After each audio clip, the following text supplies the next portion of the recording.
एक जंगल में एक हाथी और एक बकरी रहते थे। दोनों बहुत पक्के दोस्त थे।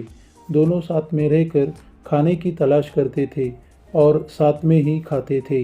एक दिन दोनों खाने की तलाश में अपने जंगल से बहुत दूर निकल गए। वहाँ उन्हें एक तालाब दिखाई दिया। उसी तालाब के किनारे एक बेर का पेड़ था। बेर का पेड़ देखकर हाथी और बकरी बहुत खुश हुए।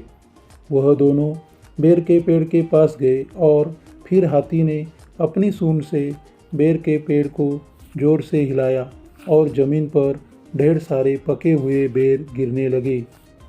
बकरी जल्दी जल्दी गिरे हुए बेरों को इकट्ठा करने लगी। संयोगवश उसी बेर के पेड़ पर एक चिड़िया का घोंसला भी था। उसमें चिड़िया का एक बच्चा सो रहा था और चिड़िया दाने की खोज में बाहर गई हुई थी। बेर का पेड़ जोर से हिलाने के कारण चिड़िया का बच्चा घोंसले से बाहर गिर गया, तालाब में जाके गिर गया।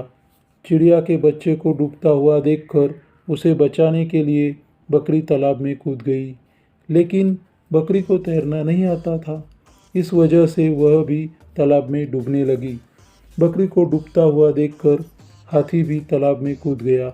उसने चिड़िया के बच्चे और बकरी दोनों को डूबने से बचा लिया।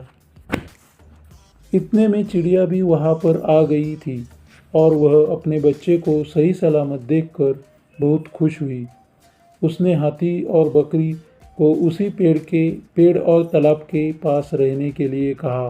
तब से हाथी और बकरी चिड़िया के साथ उस बेर के पेड़ के नीचे रहने लगे। कुछ ही दिनों में चिड़िया का बच्चा बड़ा हो गया। चिड़िया अपने बच्चे के साथ जंगल में घूमकर आती थी और हाथी और बकरी को जंगल के किस पेड़ पर फल लगे हुए हैं उसकी जानकारी देती थी। इस तरह हाथी और बकरी चिड़िया मज़े से रहते खाते पीते थे। तो दोस्तों, इस कहानी से हमें यह सीख मिलती है कि हमें किसी का बुरा नहीं करना चाहिए।